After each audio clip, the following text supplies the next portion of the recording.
web, permiten ser administrados en forma remota. Entonces, bueno, acá es donde empezamos a pensar en qué cosas, para hablar de seguridad, ¿no? De Internet de las cosas, me parece que está bueno pensar qué cosas tenemos en común con los problemas que ya existían en la Internet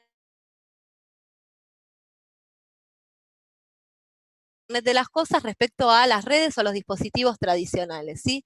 Entonces, para eso, antes de meternos con los aspectos de seguridad, pensamos que estaba bueno hacer hincapié en que, bueno, ¿cuánto hay para proteger cuando hablamos de Internet de las cosas? ¿Estamos hablando de algunos dispositivos o estamos hablando de muchos dispositivos como se cree? Esto está sacado de una fuente de un reporte de Cisco, como se cree que en el año 2020 va a haber 50 billones de dispositivos conectados, que vamos a pasar a hablar de que antes en el 2003 teníamos un dispositivo por persona, a hablar que en el 2020 va a haber 6 dispositivos conectados. Entonces, bueno, es algo que tiene un espectro amplio, ¿sí? Entonces, nos tenemos que empezar a preocupar por su implementación y también por los aspectos de seguridad, ¿sí? Acá, bueno, en el gráfico se puede ver un poquito también que el punto de inflexión fue el 2008, donde pasó a haber más de un dispositivo por persona a nivel de dispositivos conectados.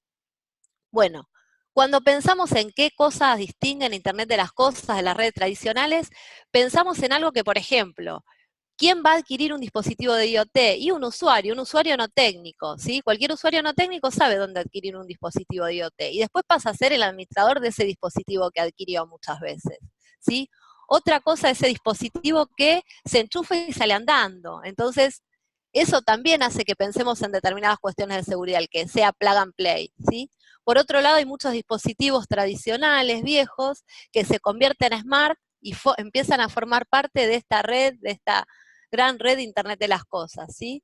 Y bueno, y también otra cosa general, esto como para algunas cosas que nos parecen que en primer lugar miramos de características de estos dispositivos, que todos tienen una aplicación generalmente desde el celular para gestionarlos, ¿sí? Entonces, bueno, estas cosas más muchas otras características de las que vamos a ir hablando hacen que nos preguntemos qué pasa con la seguridad, ¿sí?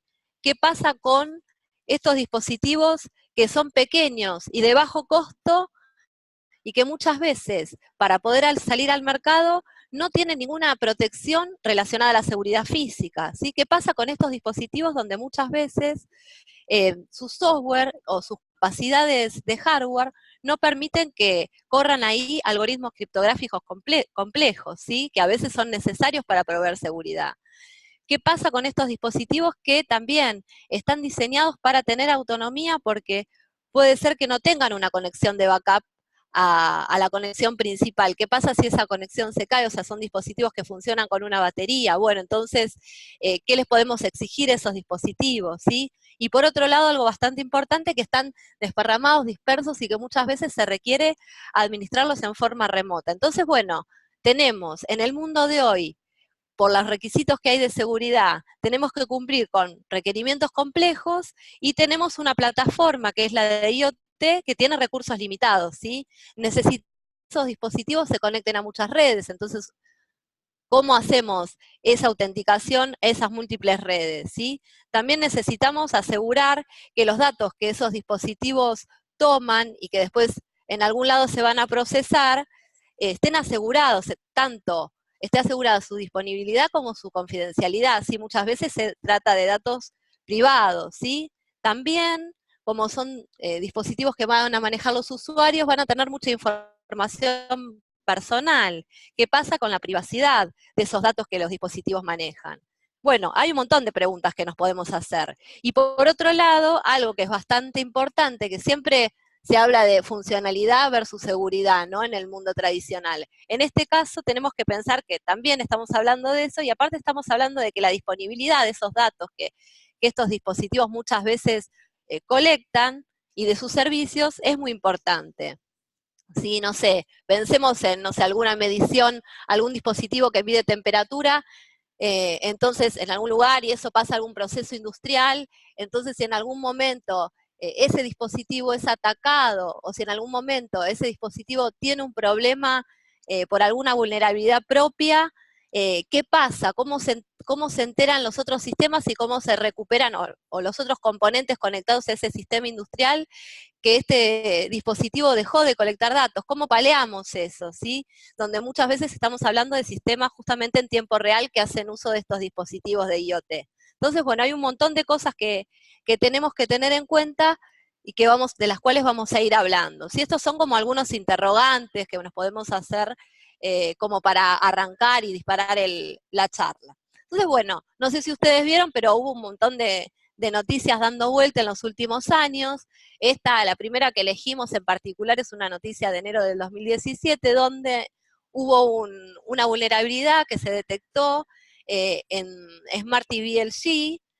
La vulnerabilidad consistía en un ataque en realidad de ransomware, donde, bueno, el que la reportó, en realidad su esposa se había bajado una aplicación para ver películas gratis, que resulta que, bueno, la aplicación no era tal, sino que se trataba de un ransomware, y lo curioso de esto, bueno, que se pedía un rescate de $500, y lo curioso era que había un procedimiento publicado para volver a valores de fábrica el dispositivo, ¿sí? Para resetearlo, y resulta que ese procedimiento público no funcionaba. Entonces, no era fácilmente paleable el problema, ¿sí? Recuperarse del problema. O sea, quedaba, bueno, sin disponibilidad en este caso, un dispositivo hogareño.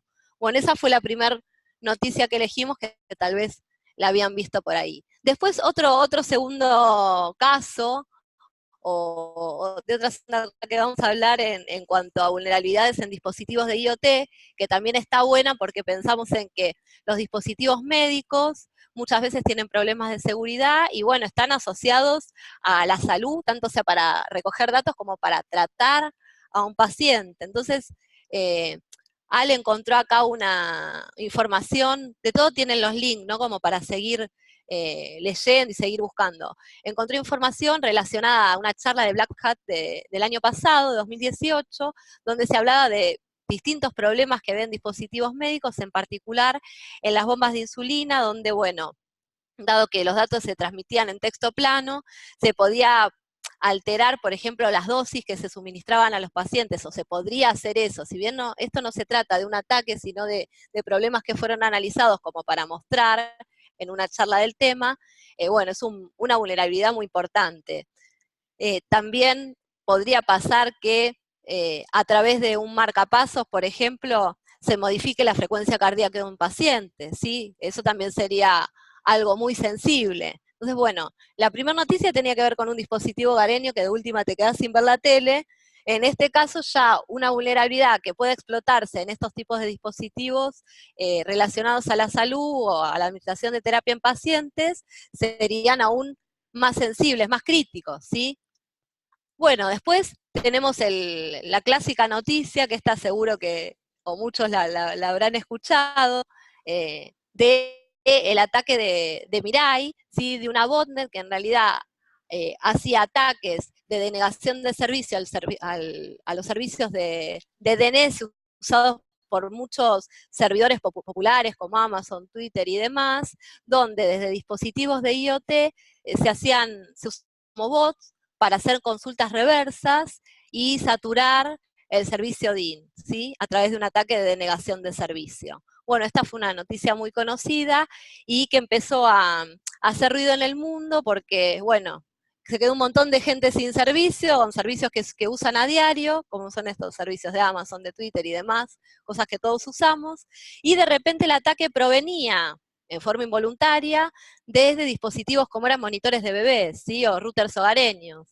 Entonces, bueno, si bien capaz que un ataque que afectara solamente ese dispositivo no tiene influencia mundial, los ataques que usan estos dispositivos como trampolín para atacar a otros, como son los ataques de denegación de servicio distribuidos, sí produce un efecto a nivel mundial en la disponibilidad de servicios populares y muy usados.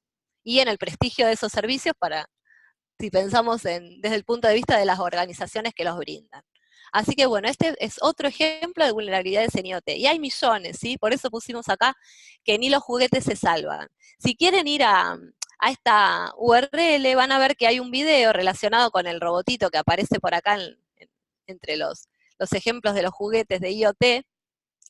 hay un videíto que muestra cómo, en este caso, en el caso de estos robots, a través de una conexión Bluetooth, que todos los dispositivos que dicen proveer, digamos, conectividad a Internet, todos estos tipos de juguetes suelen tener, más allá de que esa conexión tiene un alcance limitado, sabemos que se puede extender, bueno, a través de una conexión Bluetooth y falta de autenticación para acceder, digamos, a la manipulación del robot, alguien podría insertar qué es lo que el robot dice, eso es lo que muestra el video, y de alguna manera hacer un ataque de ingeniería social al niño, ¿no? Hacer que el niño haga algo como como se muestra en el video, abrir una puerta. Entonces, bueno, ni los juguetes se salvan, ni los chicos se salvan de ser víctimas de este tipo de ataques, ¿no? Súper moderno su hijo que se puede conectar a internet y de repente esto está sirviendo para que el juguete, para que un atacante use el juguete como trampolín para cometer algún delito, o aunque sea para hacer algo y llegar al chico, ¿sí? Sin que sea la voluntad del chico por ahí ser atacado. Bueno, pensamos en poner algunas noticias, como para decir, ojo, o sea, tengamos cuidado, hay cosas que pasan con los dispositivos de Internet de las cosas. Y nos gusta este top 10 de OWASP, a mí por lo menos me gusta, para tomar como referencia, porque de alguna manera este top 10 te sirve para agrupar, para clasificar los problemas que hay en cuanto a seguridad de Internet de las cosas, y sabemos que OWASP empezó tratando problemas de seguridad web y terminó instalándose como un estándar, ¿sí? Entonces yo creo que por la forma de trabajo, por ser un proyecto abierto donde muchos colaboran y por ser una organización que lidera muchas cuestiones de seguridad, es un buen referente para tomar como base. Entonces, bueno, esto es simplemente para presentarles que está el top 10, y bueno, ese top 10 presenta los 10 problemas de seguridad que se consideran más críticos ahora, digamos. Esto salió en 2018. Empezamos hablando y también nos permite comparar si estos problemas son los mismos que nos encontramos en Internet tradicional, o son los mismos, pero tal vez acá se magnifica su criticidad o no, ¿sí? Podemos plantearnos un poco eso. Entonces, es recorrerlo un poco para tener de referencia, y después tal vez vamos hablando de algunas cuestiones relacionadas a estrategias y vamos volviendo en la referencia a estos problemas que UAS plantea como los 10 más críticos. Bueno, se habla el primero que aparece por ahí es password hardcodeadas, débiles, fácilmente bruteforceables. Sí, dijimos que estos dispositivos permiten ser administrados. Bueno, tanto desde una consola como, vamos a ver que después otras vulnerabilidades hablan de eso, como a través de una interfaz web, tienen que tener un mecanismo de autorización, ¿sí? Bueno, muchas veces no se tiene en cuenta que es conveniente o que es necesario, más que conveniente, usar claves fuertes. Así que uno de los problemas que aparece es el uso de claves débiles, no solo bruteforceables, muchas veces claves públicamente disponibles, ¿sí? Porque por ahí es la clave por defecto que trae el dispositivo y está publicada, cualquiera puede buscar, googlear un poco y encontrar cuál es la misma, ¿sí? Y muchas veces el problema también de que se describe ahí es que esas claves no pueden cambiarse, no solo que son claves débiles, sino que no pueden eh, hacerse que sean mejores, ¿sí? Después el segundo problema que aparece en el top 10 es servicios de red innecesarios o inseguros, ¿sí? Corriendo en el dispositivo, donde ese dispositivo muchas veces está abierto a Internet. Acá nos encontramos con un problema que también existe en Internet tradicional, con el agravante de que capaz que ese dispositivo se enchufó, como dijimos hoy, se enchufó y se dejó ahí andando, y bueno, y traía un montón de servicios activos, disponibles y accesibles desde Internet que son inseguros o que no están actualizados, ¿sí? De alguna manera este top 10 nos puede ayudar a nosotros como usuarios para tomar mejores decisiones, tanto como cuando construimos un dispositivo de IoT, cuando desarrollamos o simplemente cuando evaluamos tecnología, cuando vamos a adquirirla, y también pueden ayudar a los fabricantes, desarrolladores y consumidores a entender un poco mejor los aspectos de seguridad. Por eso creemos que es importante pasar por esto. Bueno, en el caso de la tercera vulnerabilidad que aparece acá, se habla interfaces inseguras, lo que les decía hoy, interfaces web inseguras de administración, o interfaces de administración que están corriendo en mi celular, y no están por ahí correctamente configuradas en cuanto a que capaz que no tienen ni siquiera un mecanismo de autenticación, o lo tienen, pero usan un mecanismo débil, ¿sí? O tienen cifrado débil para transmitir la información, ¿sí? De autenticación. Entonces, bueno, también puede ser un problema. Lo mismo la cuarta vulnerabilidad que aparece, ¿sí? Falta de mecanismos de actualización seguros, que acá está un poco relacionado con lo que va, con el proyecto que va a contar Fernando dentro de un ratito. La idea sería, bueno, no tenemos la capacidad de actualizar en forma segura el dispositivo, ¿sí? Por ejemplo, porque no hay una forma de validar en el firmware del dispositivo, o porque no hay mecanismos para volver atrás. O sea, eso también puede ser un problema, que el dispositivo permite actualizarse, pero bueno, ¿qué pasa si hay un problema con esa actualización y no tiene forma de volver atrás? Terminamos, digamos, peor que antes. Quisimos mejorar la cosa y terminamos peor al no haber un mecanismo para volver para atrás. Bueno, esto de la falta de mecanismos seguros de actualización también puede ser un problema.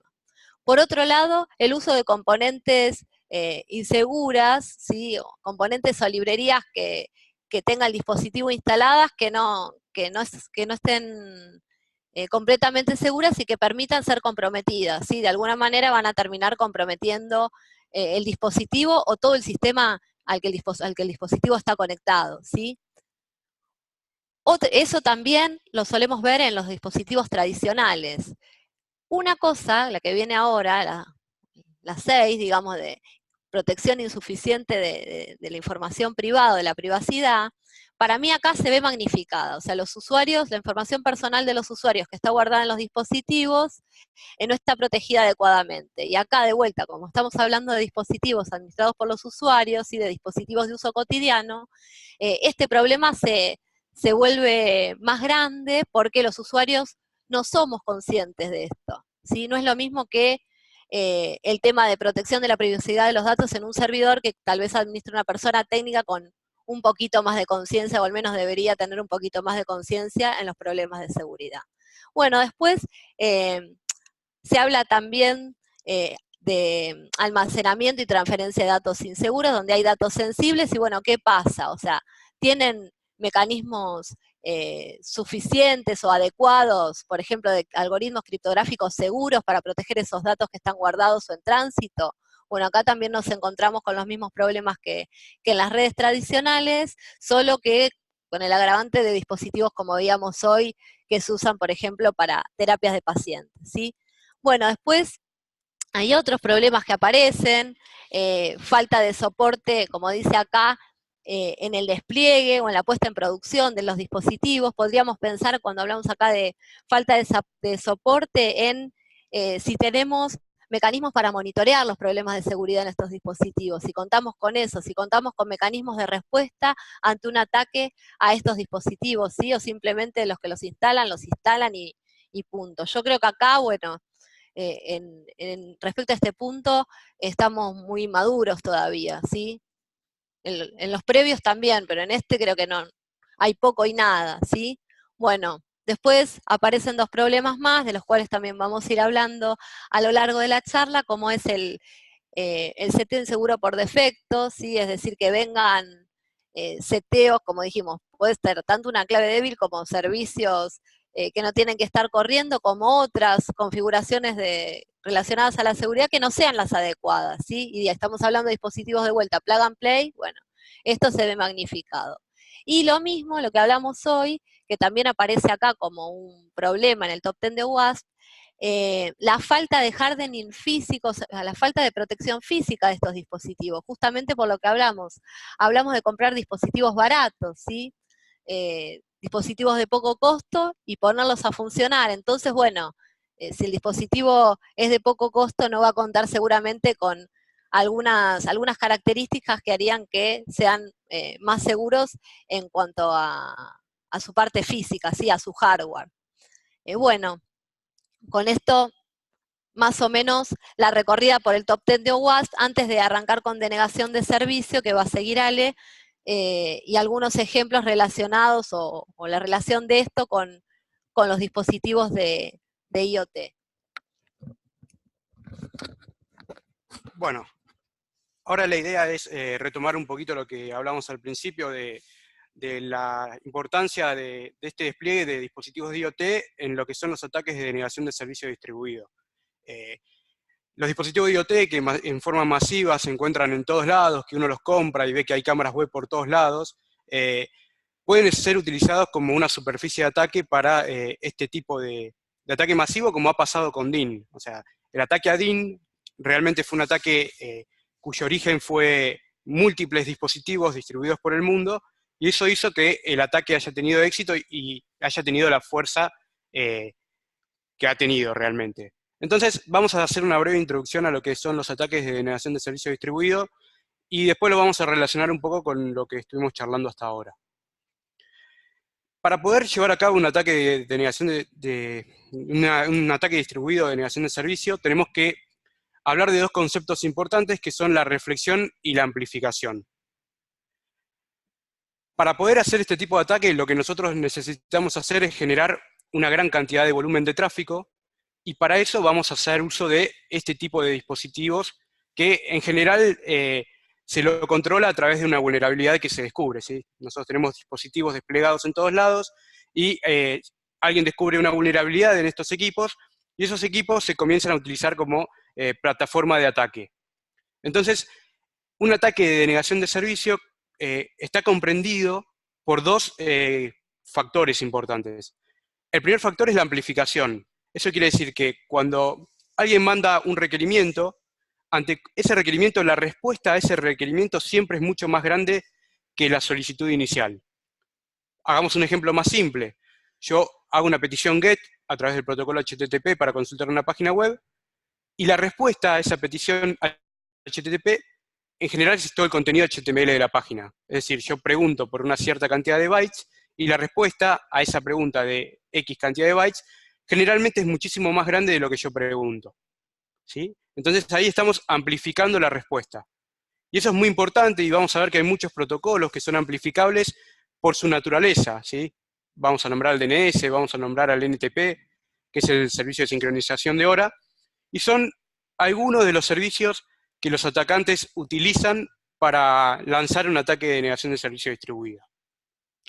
Y por otro lado tenemos lo que es la reflexión.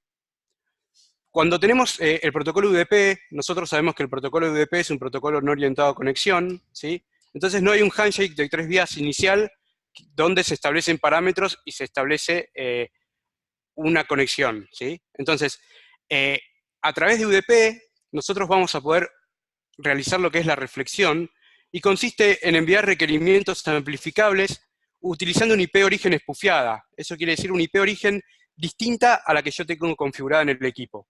Es decir, en lugar de mandar un requerimiento normal cuya IP origen es la de la máquina que realiza la solicitud, yo voy a realizar un requerimiento a través del protocolo que corresponda con una IP origen que no va a ser la de mi equipo, sino que va a ser la del equipo al que yo quiero atacar, ¿sí?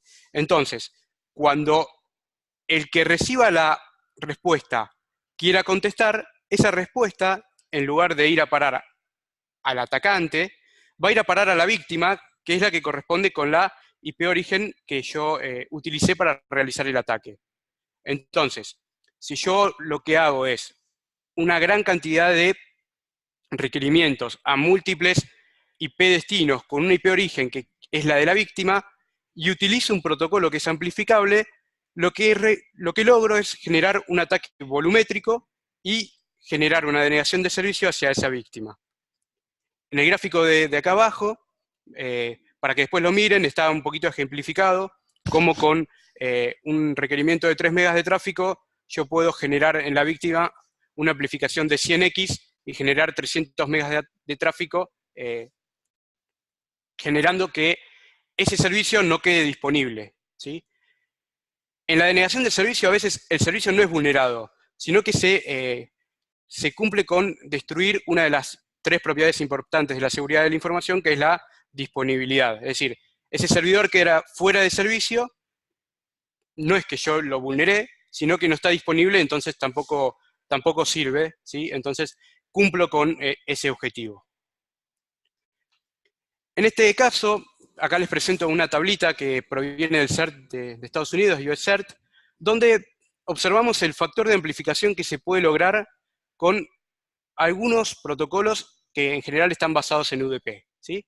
Fíjense que con DNS y NTP tenemos un factor de amplificación muy importante. Por ejemplo, con NTP, yo si mando un byte, podría recibir como respuesta hasta 556 bytes. Imagínense si en lugar de mandar un byte yo mando 100 bytes, cómo esto se empieza a generar muchísimo más volumen de tráfico. Y el que es más interesante por ahí es el Chargen, que es un protocolo que está un poco obsoleto, pero en muchos dispositivos sigue estando abierto por UDP y logra un factor de amplificación de hasta 358x, ¿sí? O sea, yo mando un carácter y recibo 358 caracteres. Bueno, esta tablita se va actualizando con el tiempo, a medida que se van descubriendo cosas, y me quedó fuera de la imagen, pero uno de los últimos protocolos sobre los que se logró amplificación es Memcache. ¿Sí? Memcache, que es un servicio para caching que se utiliza generalmente para utilizar como una memoria compartida en aplicaciones web. Si nosotros lo montamos sobre UDP y no lo tenemos protegido, es muy factible que sea utilizado como un protocolo factible de generar un ataque de negación de servicio distribuido. Entonces, cuando ocurre un ataque de negación de servicio distribuida, uno puede tener distintos roles en ese ataque. Por un lado, yo puedo ser víctima del ataque, es decir, alguien quiso hacer una denegación de servicio distribuida contra mi organización, o contra mi empresa, contra mi universidad, o contra mi persona. O por otro lado, yo puedo ser un atacante involuntario. Con esto del despliegue de dispositivos de IoT, por ejemplo, yo adquirí un lavarropa smart, como es lo que ahora se publicita en la tele, y tal vez ese lavarropa no esté configurado en forma segura o tenga algún tipo de vulnerabilidad. Un atacante descubra esa vulnerabilidad en mi lavarropa, en mi aire acondicionado, en mi televisor, y pueda convertirme a mí como un atacante o como un miembro de este ataque distribuido con el objetivo de dejar sin servicio a una organización determinada. Por ejemplo, como ha pasado con DIN. Entonces, si yo tengo un dispositivo que está conectado a Internet y puede tener algún tipo de vulnerabilidad, tal vez no ahora, pero sí en el futuro, el mismo puede ser utilizado para ataques dirigidos. Imagínense también que alguien descubre que una empresa X tiene aires acondicionados marca Y, para no dar ninguna marca, entonces sabe que hay una vulnerabilidad en ese aire acondicionado y utiliza ese dispositivo para acceder a la red interna de la empresa en la que el aire acondicionado estaba instalado, ¿sí? Entonces también tenemos que empezar a pensar un poquito cómo instalamos estos dispositivos, no solo en nuestros hogares, sino en las empresas, y pensarlos en una zona segura, no instalarlos en la misma red donde están los servidores o donde están los usuarios con acceso a servidores, sino pensar en una zona segura, ¿sí? Donde yo puedo desplegar este tipo de dispositivos y tratarlos como si fueran dispositivos de importancia, como si fueran servicios críticos, porque tal vez puedan ser utilizados como trampolín, como decía Paula, o como pivot, para acceder a la red interna. Y bueno, también obviamente, como comenté recién, puede ser utilizado para atacar a alguien externo, ¿sí? Utilizar toda la plataforma de estos aires acondicionados para poder atacar a una empresa Z a través de esos dispositivos que tienen algún tipo de vulnerabilidad. ¿Cuáles son las iniciativas? ¿Quién está trabajando con IoT en el mundo? En particular hay mucho trabajo de IoT relacionado con despliegue de dispositivos, pero también hay un montón de organizaciones y organizaciones gubernamentales que están trabajando actualmente para desarrollar estándares y documentos de buenas prácticas que puedan ser consumidos por los distintos actores de esta tecnología. Tanto los usuarios finales, como los implementadores, como los fabricantes de dispositivos de IoT, pueden utilizar este tipo de documentación generada por comunidades en general sin fines de lucro para seguir prácticas que están tendiendo a transformarse en estándares que pueden ser adoptados y deberían ser adoptados por todos. Dejé algunas que les quiero comentar brevemente. Una es el IoT Security Foundation, que es una organización sin fines de lucro. Tiene varios documentos interesantes, buenas prácticas en particular relacionadas con el diseño de dispositivos y que es un punto introductorio interesante para todo aquel que está empezando a implementar dispositivos nuevos, ¿sí? No comprar, sino desarrollar ad hoc para poder meterlos en el mercado. Por otro lado está la iniciativa de Cloud Security Alliance, que tiene varios grupos de trabajo relacionados con seguridad en cloud. Sin embargo, en el último tiempo han empezado a trabajar en un grupo de trabajo, en un working group, relacionado con la seguridad en Internet de las cosas, donde cada uno de nosotros puede participar, ¿sí? Y mirando un poquito lo que es la información generada en el grupo, es un grupo muy activo y están sacando próximamente 2 documentos para julio y para agosto relacionados con acceso de gestión para dispositivos IoT, y por otro lado, un checklist muy interesante para el desarrollo seguro de dispositivos IoT, ¿sí? Para poder generar dispositivos seguros, están armando un checklist que van a dar a conocer a partir del 14 de agosto. Por otro lado, como no podía dejar de estar, el NIST, que es el organismo de generación de estándares de Estados Unidos, tiene un montón de documentación importante relacionada con IoT, y tiene un trabajo importante con lo que son protocolos criptográficos livianos. Están generando protocolos de criptografía más livianos, que requieran menos procesamiento y memoria, para que puedan ser adoptados por dispositivos de IoT de bajo costo. Y por otro lado, el gobierno de Reino Unido está trabajando con un código de buenas prácticas para el consumidor final en relación a lo que es Internet de las cosas, ¿sí? Por ahí hay mucho relacionado con lo que es la implementación de buenas prácticas o de estándares relacionados con el implementador o el fabricante, pero es interesante que un gobierno ya empiece a trabajar con un código de prácticas de seguridad para el consumidor final, y es un poco lo que estuvimos comentando con el top 10 que pasó Paula, y con lo que vamos a trabajar un poquito con el tema de estrategias. Y yendo un poquito a algo más regional, queríamos mencionar el grupo que está armado a través del ACNOC, que lidera Gustavo Mercado, tal vez esté en la sala presente, relacionado con Internet de las cosas, y bueno, ahí dejamos el link de la lista de correo para todo aquel que quiera suscribirse, y se pueden tratar cosas relacionadas con IoT en general, y coordinando varios grupos sería interesante empezar a trabajar cuestiones de seguridad en IoT en la región, y puede ser algo interesante para implementar en el ámbito del ACNIC o del ACNOG. Es una iniciativa que por ahí resulta interesante entre distintos grupos de trabajo. Entonces, bueno, ya llegando un poco a lo que es la última parte, la idea es empezar a ver cuál es la estrategia a seguir por parte de la comunidad en el uso de tecnologías de IoT, y qué deberíamos hacer desde nuestro lugar para poder contribuir a un despliegue o una implementación segura a lo largo de los años. IoT no es algo que surgió ayer, ya tiene varios años.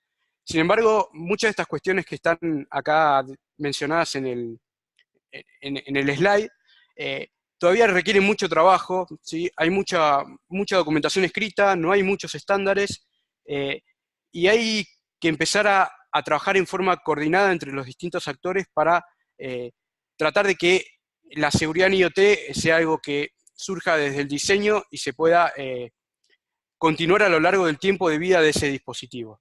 Entonces, la idea de ahora es empezar a trabajar con estos puntos. Vamos a hablar un poquito de seguridad desde el diseño, de IoT y su entorno, del despliegue de dispositivos, actualización, y por último, lo que tiene que ver con detección de vulnerabilidades en el ámbito de IoT y qué podemos hacer para mitigar las mismas una vez que fueron detectadas.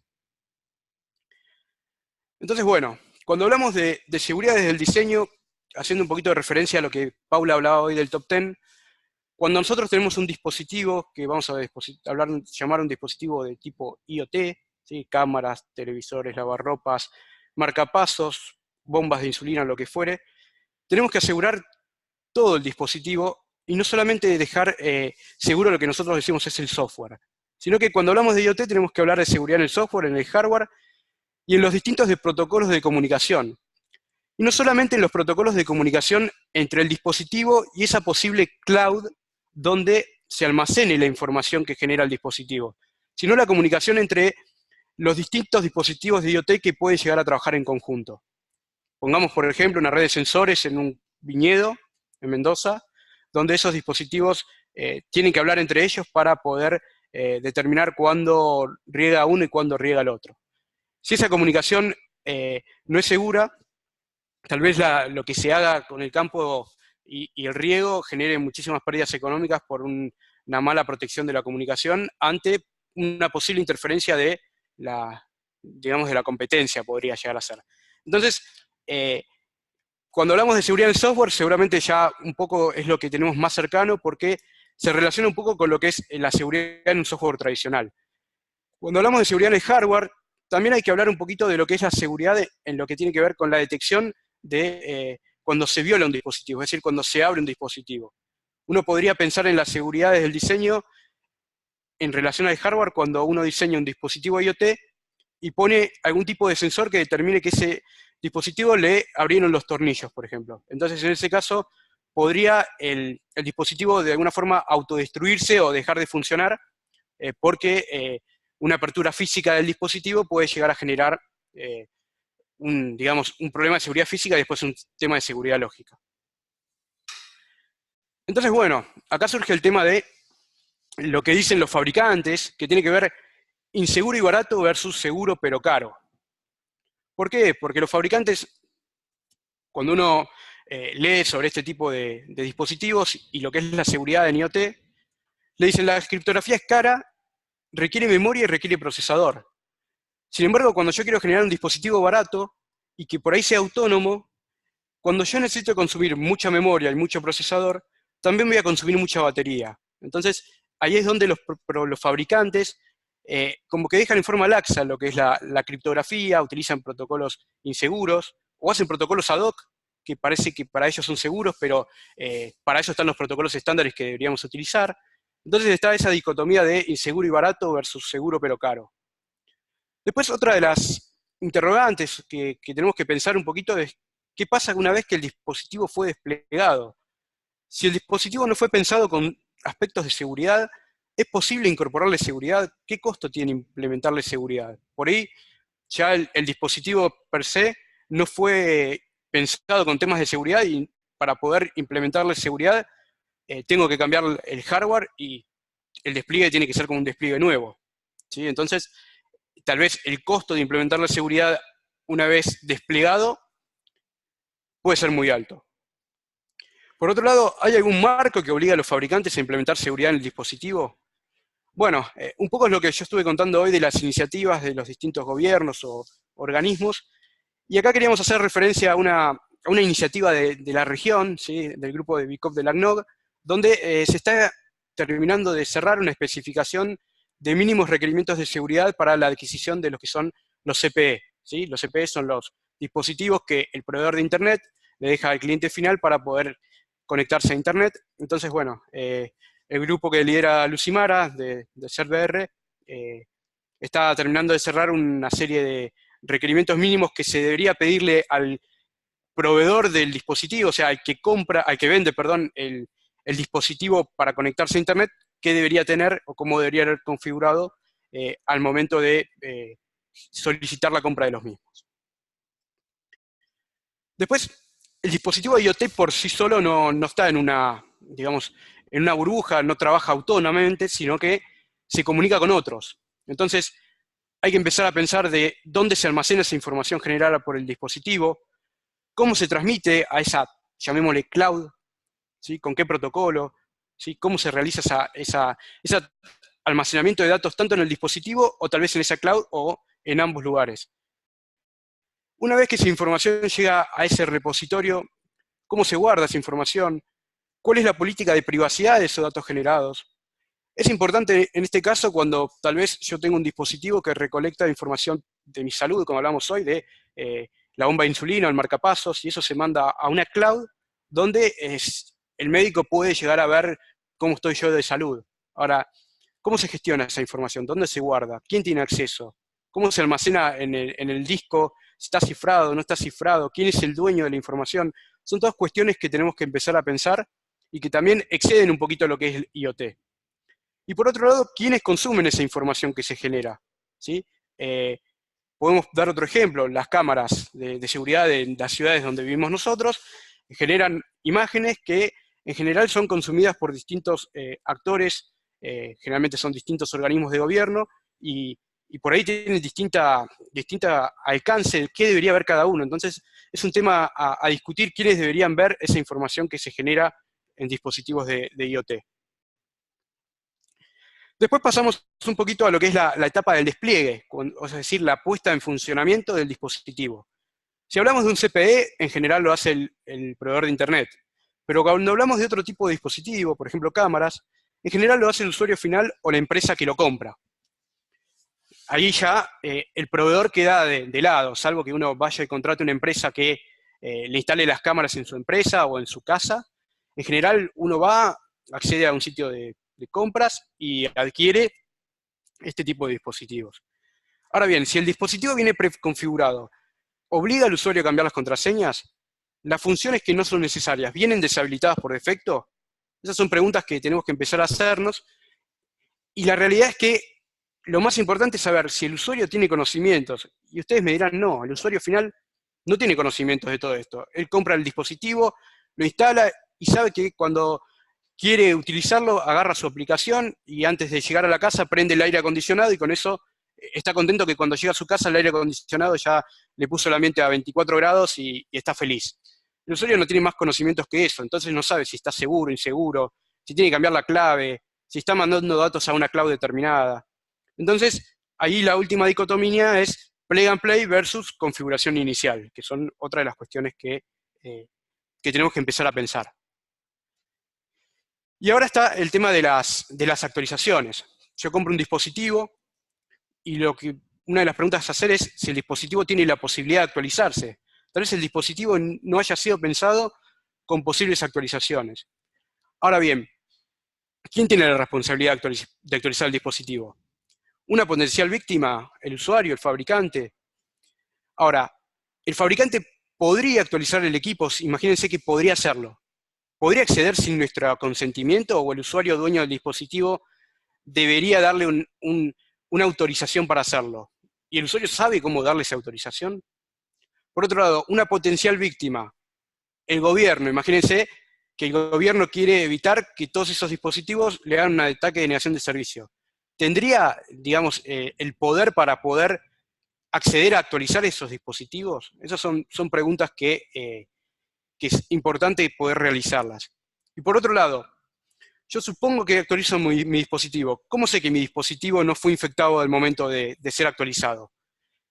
Bueno, en este momento, Mariela, te pido si le podés pasar el audio a Fernando López, que va a contar un poquito qué se está trabajando desde acá en relación a la actualización de dispositivos de IoT.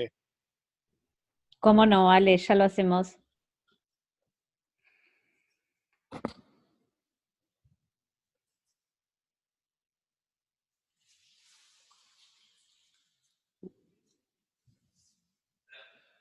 Fernando, ya podrías hablar, te estamos escuchando.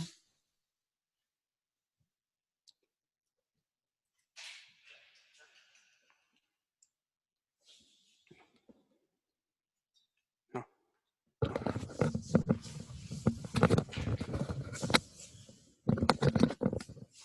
Hola. Bueno, ¿se escucha ahí? ¿Se escucha? Te escuchamos, perfecto. Perfecto. Bueno, le quería contar un caso de prueba que tuvimos justamente con este tema de actualizaciones de dispositivos IoT en el laboratorio. Primero, retomando un poco lo que contaba Alejandro, hay distintas dificultades con la actualización de los dispositivos. Una, la que comentaba, era si era posible, y probablemente en algunos no sea posible por el ancho de banda del protocolo utilizado, en el caso de dispositivos que usen protocolos al estilo de Sigfox o LoRaWAN. La otra es, bueno, ¿qué pasa cuando un dispositivo usa un método propietario para actualizarse y pierde soporte de la empresa que lo fabrica y dejan de haber actualizaciones disponibles? Y el otro problema, la otra dificultad en la actualización de los dispositivos es que algunas veces tienen mecanismos para actualizarse, pero no son del todo seguros, aunque a veces lo aparenten. Hay un caso que son unos dispositivos de bajo costo, que son luces inteligentes y switch inteligentes bajo la marca Sonoff, por ejemplo, Estos dispositivos tienen un mecanismo de actualización para su firmware y además tienen comunicación con sus servidores tanto para los datos como para actualización utilizando HTTPS, pero no implementan un detalle muy importante, que es que no verifican que se están conectando contra el servidor correcto. Envían datos cifrados, pero no saben si se están comunicando con el servidor correcto o un servidor malicioso, que de repente puede estar tomando los datos, puede estar controlando las luminarias, o puede estar enviando actualizaciones con código malicioso. Abocados a una de estas dificultades, que es la cuestión de los métodos propietarios, y bueno, también por un poco a la parte de que sea segura la actualización, trabajamos junto a Alain Durand, que es miembro del ICANN, en un protocolo que desarrollaron ellos, en realidad un tipo de registro DNS que se llama OX, inicialmente pensado para identificar distintos tipos de objetos, que pueden ser objetos virtuales como papers o objetos físicos como dispositivos de IoT, y trabajamos en utilizar este tipo de registro DNS como una forma estándar de distribuir información sobre actualizaciones de dispositivos. Claro está que al utilizar DNS, que típicamente se utiliza por UDP sin ningún tipo de cifrado, hay que tener ciertos recaudos que para muchas consultas DNS normales no se tienen con este tipo de consultas. Los registros OX, al igual que los registros A, que se usan para resolver nombres a direcciones IPv4, por ejemplo, tienen un determinado formato. En el caso del registro X, en lugar de traducir un nombre de dispositivo o un nombre de host a una dirección IP, estamos traduciendo un identificador único de un dispositivo o un identificador de modelo de un dispositivo a una serie de registros con información sobre su firmware. En el caso de las pruebas que estuvimos haciendo, utilizamos el formato que se ve en pantalla, donde al consultar un dispositivo por su propio nombre, podía obtener información sobre la última versión de firmware disponible, y además un enlace para descargar esa actualización. Cabe destacar que si el dispositivo confía plenamente en esa información que le llega por DNS y le llega información de que hay una versión nueva y que la URL para descargarlo es una URL cualquiera con HTTPS y un certificado válido, el cliente va a confiar en eso, va a descargar el firmware y lo va a instalar. Por más seguridad que tenga en la descarga del firmware a utilizar HTTPS, si yo interfiero en la información y altero estos registros, voy a poder hacer que el dispositivo se baje un firmware incorrecto, incluso malicioso. Entonces, es vital para evitar este tipo de problemas, como redirigir a otro firmware que puede estar en un servidor HTTP con certificados válidos, como disparar un proceso de actualización cuando no es necesario, o engañar al dispositivo para que nunca se actualice, diciéndole constantemente que la última versión del firmware es la que ya tiene instalada. Es vital implementar algunos mecanismos de seguridad. En las primeras pruebas que hicimos fueron pruebas de concepto, simplemente para ver si era viable implementar este tipo de registro en dispositivos IoT de bajo consumo. Trabajamos con unos dispositivos que se llaman NodeMCU, que soportan Wi-Fi, tienen microcontroladores que corren a 80 MHz con 64 KB de memoria de programa, 96 KB de memoria de datos. Y en este caso no pusimos ningún tipo de seguridad para la consulta DNS, no porque no quisiéramos, sino porque en el SDK de este dispositivo no existe ninguna librería, ninguna biblioteca que permita implementarlo. Sí, en cambio, pudimos utilizar HTTPS para la descarga del firmware, pero como les dije antes, si me llega una respuesta DNS alterada que dice que me descargue el firmware de un sitio malicioso que puede llegar a tener incluso certificados para HTTPS válidos, este dispositivo se lo va a creer y va a descargar el firmware confiando en ese servidor. Por lo cual, para la próxima iteración, que es la que estamos desarrollando en este momento, que ya hay una versión de pruebas, tomamos el desafío de implementar las consultas utilizando DNSSEC, validando DNSSEC en el cliente. Esto nos permite verificar que la respuesta viene de un servidor DNS validado por los servidores DNS raíz, que no fue alterada, Y para implementar esta demo, escalamos un poco el hardware, pasamos a un dispositivo bastante más potente, pero aún dentro del rango de lo que es IoT, una Raspberry Pi que tiene un procesador similar al de un celular, un quad-core a 1,2 GHz y 2 GB de RAM. Los dejo ahora con Alejandro, después de contarle esta pequeña demo que les va a seguir contando otras estrategias.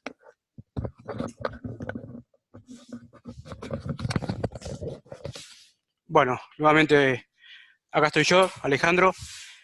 Para ir cerrando, tenemos algunas cuestiones más a conversar y una pequeña demo que queremos ver que salga bien. Primero, en este tema de estrategias tenemos que pensar un poquito qué podemos hacer, en particular desde la Comunidad de Seguridad de Latinoamérica y el Caribe, que es la que nos está juntando en este momento. Tenemos que trabajar para construir estándares y buenas prácticas en aspectos de seguridad relacionados con IoT. Tenemos que trabajar en la divulgación, capacitación, concientización en nuestras comunidades o ámbitos de aplicación, sea la academia, la industria, el gobierno. Y lo que es más difícil, creo yo, es en los usuarios finales, o sea, cómo concientizar al usuario final que tiene que actualizar el equipo o cambiarle la password si el dispositivo no lo obliga. Eso creo que es un poco lo más complicado. Tal vez a la industria, a la academia, al gobierno se pueden hacer estrategias un poco más globales y pueden llegar a tener algún tipo de impacto, pero tal vez la concientización de usuarios finales en nuestra región, creo que todavía estamos un poco más alejados, pero puede ser un buen intento para ver qué resulta. ¿Qué podemos requerir nosotros a los que forman parte, digamos, de la comunidad de IoT? Por el lado de los fabricantes, que implementen seguridades del diseño, utilizando estándares de comunicación y criptografía, ¿sí? No reinventar lo que ya está hecho, sino que utilizar protocolos estándares y trabajar para construir estándares de comunicación y de criptografía que puedan ser utilizados en dispositivos de bajo costo, como mencionaba Fernando recién. Ante la dicotomía de caro, pero seguro, pero barato, pero inseguro, tenemos que llegar a un tipo de balance y tratar de trabajar en estándares que puedan ser implementados en este tipo de dispositivos. Por otro lado, podemos requerirle a los implementadores. Nosotros llamamos implementadores a aquellos que ayudan en el despliegue de IoT, en particular en el despliegue de cámaras de seguridad en los hogares o en las empresas, y tenemos que instarlos a que hagan una gestión de los dispositivos más allá del despliegue inicial. O sea, si instalaron el dispositivo, le cobraron al cliente y se fueron, tratar de buscar la forma de que esa empresa que tiene un poco más de conocimiento que el usuario final, haga una gestión adecuada del dispositivo a lo largo del tiempo. Y por otro lado, nos ayude un poco lo que es a la capacitación de los clientes de ellos y a sus usuarios, ¿sí? Una vez que desplegaron la cámara, que lo expliquen cómo actualizarlo, o cómo cambiar la contraseña, o cómo gestionar el acceso, y creo que puede ser un buen punto para disparar este tipo de capacitación en usuarios finales que puede ser un poco más compleja. Pasando casi a lo último, hablando de detección de vulnerabilidades, pensemos un poquito cómo se podrían detectar dispositivos vulnerables. Y esto no es tan distinto a detectar vulnerabilidades en tecnología tradicional de Internet, servidores web, ¿sí? Servidores base de datos. Entonces, acá podríamos pensar varias cosas. Por un lado, el ISP podría monitorear tráfico considerado malicioso y avisarle al usuario, ¿sí? Si se detecta algún tipo de patrón de tráfico que corresponde con una cámara realizando un ataque de denegación de servicio, o una cámara vulnerable, el ISP podría avisarle al usuario y podría ayudarlo a mitigar ese tipo de problema. Por otro lado, hay distintas entidades que escanean y detectan vulnerabilidades en las redes, eso ya lo conocemos, muchos utilizamos a ellos como feeds de información para nuestros ámbitos de trabajo, en particular nosotros en el CERT de la UNLP. Por otro lado, tenemos herramientas que lo que hacen es que nosotros utilicemos sus resultados para realizar escaneos. Seguramente habrán escuchado hablar de Shodan y de Censys, y ellos permiten que uno utilice la información recolectada por estos servidores para poder detectar problemas de seguridad en dispositivos sin realizar nosotros mismos el escaneo. Y un último interrogante, un último aspecto a pensar tiene que ver con el intento de acceso remoto con credenciales a un dispositivo. Si yo intento verificar si un dispositivo es vulnerable tratando de acceder con sus credenciales por defecto, en algunos lugares, en algunos ámbitos, en algunos países puede ser considerado un ataque, y puede llegar a ser un delito que pueda ser tipificado por el Código Penal del país en cuestión, ¿sí? Y bueno, el interrogante que pensábamos hoy, ¿el Estado puede hacer algo contra esto? O sea, para hacer este tipo de análisis de seguridad, para poder detectar vulnerabilidades en dispositivos IoT, ¿el Estado tiene la legitimidad para hacer este tipo de cosas? Porque piensen que puede que finalmente sea la víctima de una mala configuración de estos dispositivos de IoT.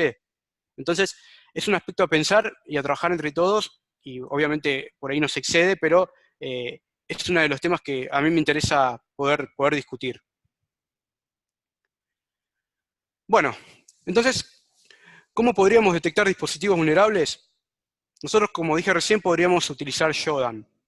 Entonces, en este caso, yo tengo armado un ejemplo en Shodan para ver cómo estamos en la región, ¿sí? Si nosotros nos paramos en la región y viendo qué países involucran a la CNIC, vamos a mostrar un breve ejemplo con Shodan para poder detectar dispositivos, en este caso particular, que tienen una vulnerabilidad determinada.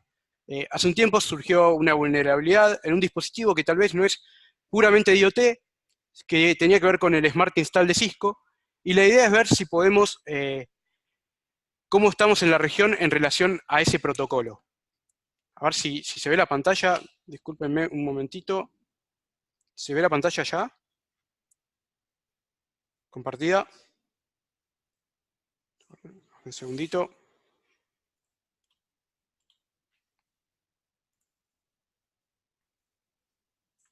Ahora. ¿Ahí se ve? Bien. Yo voy a correr un script que creo que va a funcionar. La idea es utilizar la API de Shodan para ver cuántos dispositivos encontramos abiertos en la región que tengan el puerto este de Cisco Smart Install, ¿sí? Por cuestiones de confidencialidad yo no voy a mostrar más información que esto. Esto es una estadística en la región que muestra dispositivos que tienen el puerto TCP determinado de Smart Install en los distintos países de la región, utilizando información de GeoIP para saber si una IP pertenece a una región determinada. Y para finalizar esto de los ejemplos, tenía un ejemplo preparado que tiene que ver con un dispositivo que se ha utilizado en lo que fue el ataque de Mirai, ¿sí? Que eran unos DVR. Si todos no saben, el DVR es el dispositivo que almacena información de video. Hoy hablamos de una solución de cámaras web, y generalmente la instalación de las cámaras por parte del implementador viene con un DVR donde se almacena la evidencia, los videos. Bueno, había una vulnerabilidad en esos DVR que tenían acceso web para que el dueño pueda ver las cámaras desde su celular, y en este caso hay una búsqueda realizada utilizando parte del fingerprint de ese servidor web, y acá tenemos algunas estadísticas en la región. No quiere decir que todos estos dispositivos sean vulnerables, sino que tenían este software que tal vez fue actualizado, y obviamente estos son dos ejemplos. Eran poder utilizar información a través de lo que llamamos Shodan, que es el buscador de Internet de las cosas, para poder analizar un poquito cómo es el estado de situación en la región en la que nos involucra. Bueno, y para cerrar, no quería que me pase esto, pido disculpas. Vamos a cerrar con esto. Con dos preguntas, antes de dejar el momento para que ustedes nos pregunten a nosotros. ¿Qué podemos hacer cuando se detecta que está en nuestra red o en la red de nuestra incumbencia un dispositivo vulnerable o vulnerado? ¿Podría ser deshabilitado? ¿Podría ser desconectado de la red? ¿Quién tiene la potestad para hacerlo? Así que bueno, esas son dos de las preguntas que tienen que ver con la mitigación al momento de detectar dispositivos vulnerables en nuestra red. No es lo mismo tener, si yo tengo el dispositivo vulnerado en mi empresa, tal vez tenga la potestad para hacerlo, pero tal vez el ISP no tenga la potestad para poder desconectar dispositivos de sus clientes que podrían afectar el correcto funcionamiento de su red. Bueno, con esto cerramos la presentación del grupo y quedamos abiertos para las preguntas que quieran realizarnos. Bueno, Ale, Yo Paula, quería Fernando, agregar una cuestión no excelente. técnica, que es que los dejamos con más preguntas que respuestas, me parece, pero bueno, es la etapa en la que se está con el tema, ¿no? Hay más preguntas que respuestas, no sé. Bueno, Eh, en realidad, mira, justo acá hay una suerte de reflexión, comentario de Sebastián Saavedra de Copelco, de Argentina, y Sebastián dice, se me ocurre que deberíamos incentivar para que se cree un ente regional que certifique que un producto IoT pasó determinadas pruebas realizadas por especialistas en la materia. Sería una buena manera de regular este tema. Si el producto tiene el sello del ente, estaría asegurando que cumple determinadas características básicas de seguridad, algo similar a lo que es IRAM en Argentina, salvando las diferencias, dice Sebastián. a Es ver, una suerte de espérame, Marí. reflexión que quizás quisieras Sí. comentarle algo, Paula. A ver, espérame, ¿está escrito eso en la parte de Sí, eso preguntas? Según estaba está en las tratando de... preguntas, sí. Estábamos con Ale volviendo al... acá. Está bien, si querés te la puedo Porque le volver a quería leer. pasar... Sí, le quería pasar quería agarrar yo los otros auriculares, aunque anden mal, y pasarle estos a Ale, así también te escucha. Dale, dale, decime y te la vuelvo a leer. Hola, ahora sí. Bueno, Acá, Bueno, sí. entonces les vuelvo a leer la reflexión de Sebastián. Sebastián dice, se me ocurre que deberíamos incentivar para que se cree un ente regional que certifique que un producto IoT pasó determinadas pruebas realizadas por especialistas en la materia. Sería una buena manera de regular este tema. Si el producto tiene el sello del ente, estaría asegurando de que cumple determinadas características básicas de seguridad, algo similar a lo que ocurre, a lo que es IRAM en Argentina, salvando las diferencias. Es el comentario de Sebastián. ¿Algo que le quieran decir? Mirá, estoy un poco de acuerdo con lo que dice Sebastián, tal vez es distinto por ahí a lo que es una norma IRAM, por ahí, no sé, que tiene que ver con cómo fue fabricado el equipo, porque acá también tenemos que pensar en la vida del dispositivo a lo largo del tiempo, ¿sí? Tal vez lo más interesante por ahí, más allá de pensar en la seguridad desde el diseño, que es el factor principal, es ver cómo se gestiona ese dispositivo una vez que fue desplegado y quién se compromete a poder actualizar ese dispositivo en el caso de que haya algún tipo de inconveniente. Eh, Tal vez se pueda crear algún tipo de ente que certifique el producto, pero me parece que lo más importante es pensar en cómo poder gestionar el dispositivo y la seguridad del dispositivo a lo largo del ciclo de vida del mismo, ¿sí? Cuando uno trabaja por ahí con software, uno agarra Windows y el Windows se actualiza en forma un poco más automática, pero por ahí cuando uno despliega un dispositivo de IoT, ese dispositivo de IoT uno no sabe si realmente está actualizado o no. Tal vez eso es un poco lo más complicado. Sí, eso es en cuanto a yo coincido con Ale, y eso es en cuanto a las diferencias cuando hablamos de tecnología tradicional o dispositivos de IoT. Pau, se te escucha medio lejos. Pará, le paso mi auricular. Dale. Bueno, no, decía que yo coincido con Ale y un poco eso tiene que ver con lo que hablábamos hoy de quién es el que administra el dispositivo, ¿no? Por eso la importancia de regular también el mantenimiento a posteriori, pero sí lo que comenta es, o sea, de alguna manera resuelve o viene a plantear una posible propuesta para una etapa, que es la etapa del diseño. Pero bueno, sin olvidarse, como dice Ale, del mantenimiento posterior.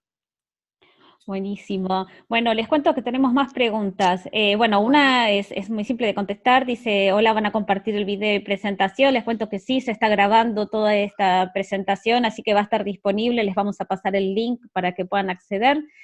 Después está también participando Jordi Palet y nos dice, hola, soy Jordi Palet, yo he hecho una propuesta parecida a la Comisión Europea. El concepto es que además si compras dispositivos de IoT que solo funcionan con una cloud y el proveedor quiebra o la cloud quiebra, tienes que tirar todos los dispositivos a la basura. Por eso la certificación debe ser no solo de cumplir con suite del IETF para las actualizaciones, sino cumplir con requisitos de seguridad y además que tenga APIs que permitan con open source su mantenimiento si quiebran los fabricantes o clouds originales.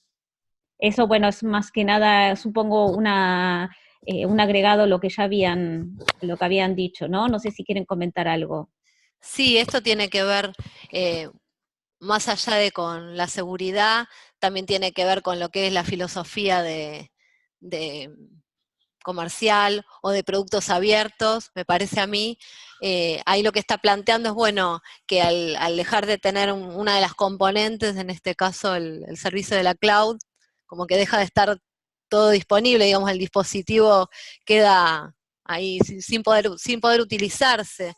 En realidad, Jordi agrega, lo más fácil sería, dice, bajo mi punto de vista, que sean parte de las pruebas que ya se hacen para el sello FCC-SE y otros similares, así no se incrementa el coste de la certificación. Sí, seguro que la seguridad tiene que ser algo transversal e incluirse como parte de otros procesos. O sea, uno ahora se lo plantea separado, pero tiene que estar incluido en los otros procesos de diseño, de mantenimiento y demás, y de certificación, como es el caso que está planteando, si mal lo entiendo. ¿Para qué le paso el auricular a Ale que quiera agregar algo?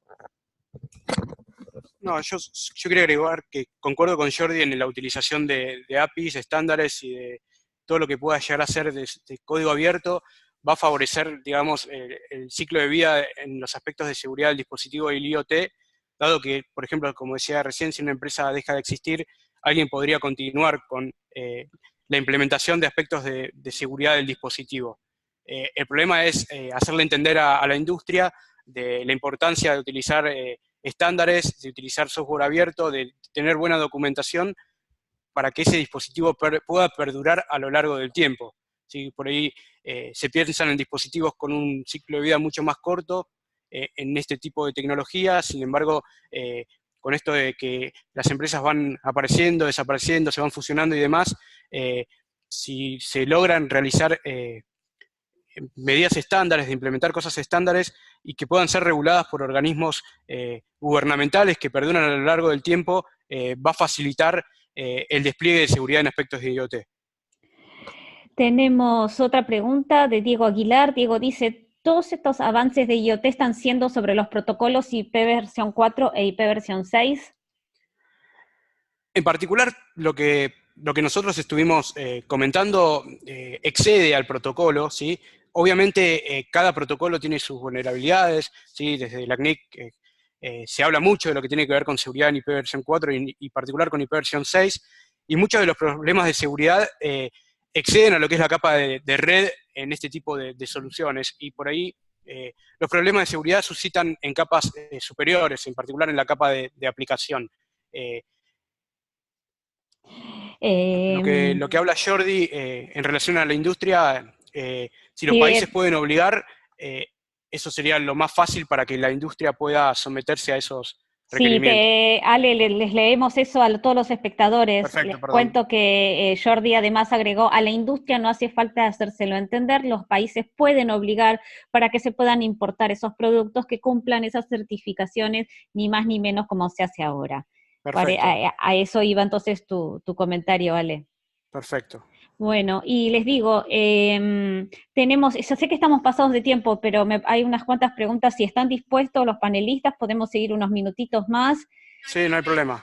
Bien, genial. Entonces dice, bueno, algunos están preguntando simplemente si va a quedar en la URL. Sí, no se preocupe que van a recibir la información vía email, en el email con el que se registraron en el webinar.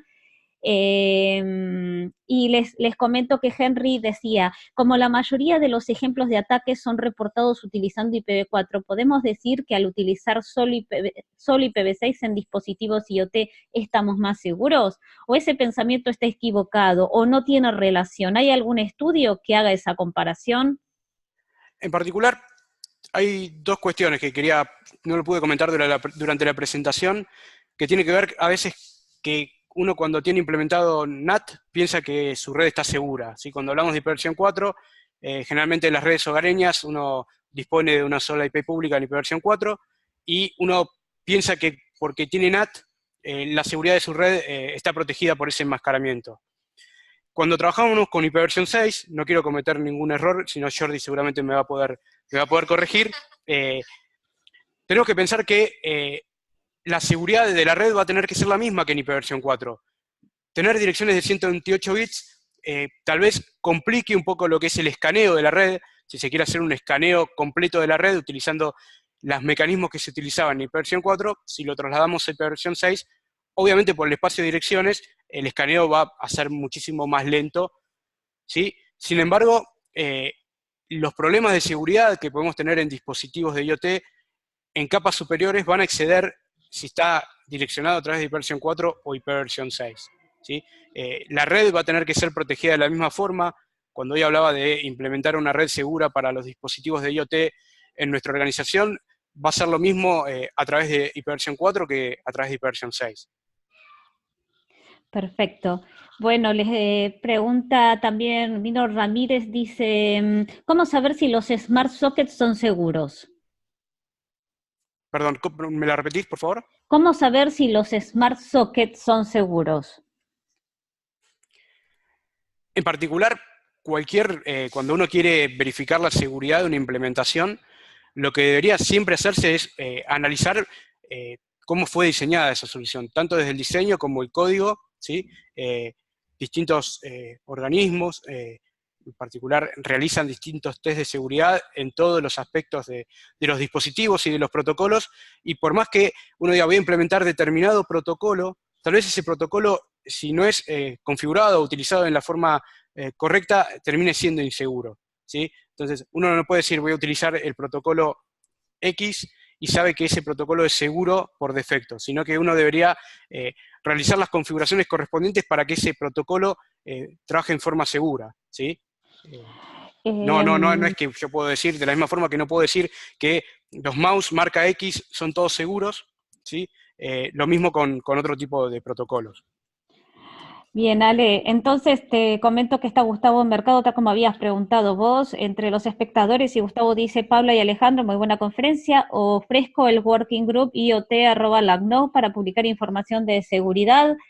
Y hay varias preguntas más, si quieren hacemos la última y las demás, si les parece, ustedes dejen sus contactos para que se puedan seguir con este debate. Pero Iván Díaz dice, se debe regular en dos sentidos, la seguridad del ciclo de vida de la creación del producto y en otro sentido la protección del consumidor y las garantías del servicio. No es necesario iniciar desde cero esta ley de California. La propuesta de ley Speaker, Cyber Shell Act, IoT, Cybersecurity, y de Reino Unido hay un código de práctica de seguridad del consumidor. Lo mismo Jordi dice, así es, no hay diferencia con respecto a IPv4 e IPv6, supongo que lo dice. Así es, no hay diferencia de seguridad, ideal sería usar IPsec, tanto IPv4 como IPv6, pero lo importante es también seguridad con un Stateful Firewall activado por defecto. Muy bien, y... Claro, sí, perdón. Sí. No, el tema es que, obviamente, con un firewall conectados se solucionarían muchísimos problemas y tal vez la implementación de protocolos, por ejemplo, utilizar IPsec de extremo a extremo, tal vez tenga un costo alto en el procesamiento del dispositivo final y tal vez por eso en muchos modelos, en muchas soluciones, no termina siendo implementado. Obviamente sería la solución más cercana a lo ideal, ¿sí? Claro. Se entiende, perfecto. Bueno, eso sería todo. Creo que hemos hecho todas las preguntas. De hecho, acá hay un usuario que se hace llamar Darth Vader y dice, en caso de los protocolos MQTT se puede mejorar la seguridad. Así que bueno, si les parece, vamos a ir cerrando el webinar. Bueno, les cuento que fue un éxito. La presentación, además de ser atrapante, hizo que tengamos que seamos hasta 120 espectadores conectados en simultáneo. Así que, bueno, los felicito a los panelistas porque por lo que pudieron generar. Agradezco nuevamente a la gente del WARP porque nos ayudó, a Graciela y a Darío, a poder hacer la difusión, elegir la temática y nos apoyó con todo este tema. Voy a compartir mi pantalla, les voy a mostrar una última slide y no sé si la pueden ver en pantalla, a la slide. Sí, se ve. ¿sí? Bueno, simplemente para darles las gracias y como les estaba diciendo, fundamentalmente a los panelistas que han sido excelentes, dejarles nuestros contactos, el de training@lacnic.net, nos pueden manifestar ahí cuáles son sus intereses en temáticas a desarrollar a través de los webinars, así que bueno, encantados de recibirlas. Además encuentran la agenda de webinars en la página lacnic.net/webinars y van a recibir por correo electrónico, todos los registrados en el evento van a recibir un mail con el link donde pueden acceder a la grabación de este webinar y otros datos más. Bueno, les agradecemos muchísimo la participación y bueno, nos vemos en el próximo webinar. Gracias a todos, buenos días y buenas tardes. Chao, buenas tardes. Chao, buenas tardes, gracias a todos por participar y gracias a los panelistas, Muy buena la charla. Gracias.